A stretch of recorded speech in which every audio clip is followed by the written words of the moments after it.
The gunman who killed the United Healthcare CEO in New York last week. Police arrested a 26-year-old suspect after a tip-off from McDonald's, which was a branch over 200 miles away from the shooting in Pennsylvania.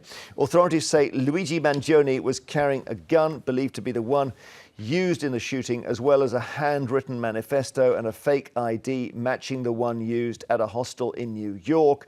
The papers are covering it today.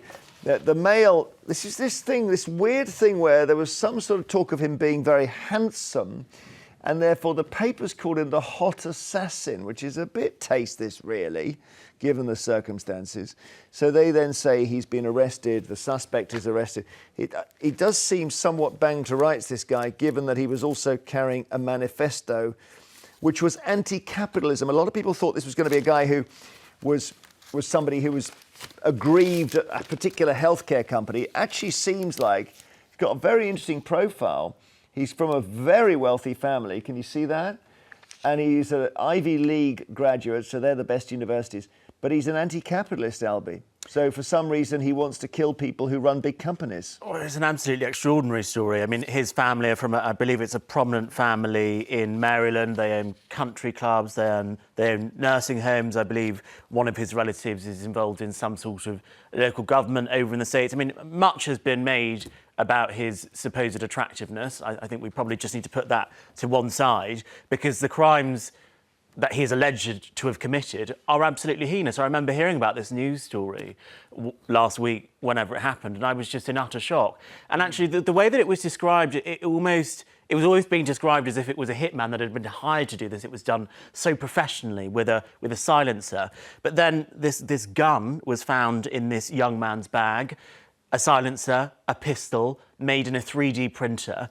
So it really just shows you how easy it seems to be in America to do this sort of Well, I thing. think the so-called ghost guns, where you've used a 3D printer to create it, I've not seen one being used like this. So the shooting, obviously we won't show you the moment of the shooting, but you can have a look here. There's Brian Thompson, there is the assassin.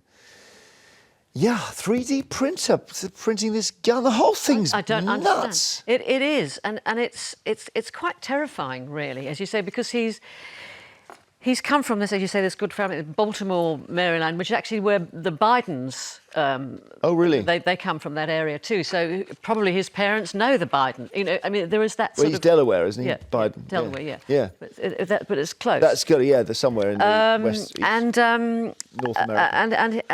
And people trying to make almost like a folk hero now. I mean, calling him the hot assassin, I think, is completely wrong. I don't think you should be doing that. No, the bullet casing said delay, deny, defend, and those words are associated with insurance companies' tactics to stop paying out.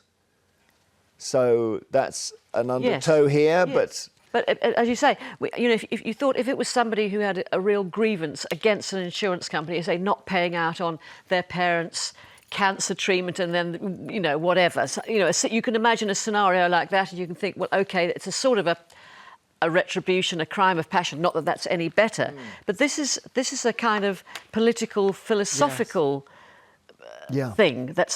And how do you guard against that? You can't. The manifesto that was found on him was a chap called Industrial Society and Its Future by someone called Theodore Kaczynski, who was also known as the Unabomber. Unabomber. Exactly. Oh my goodness! Unabomber manifesto. And then starting in 1978, Kaczynski actually killed 3 people with homemade bombs. Yeah. So perhaps. And he was a university lecturer, or he had a university.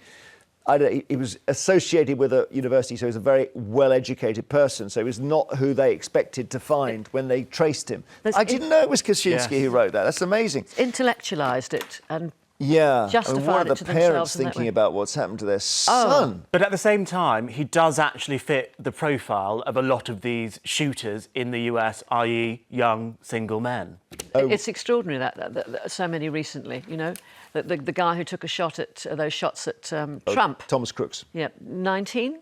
Yeah, but we're talking here about sort of incel characters. Right. That's not this guy. This guy seems to be the opposite. Yeah. I mean, I do think some of this stuff is really tasteless, where they say, you know, if he's fit, you must acquit.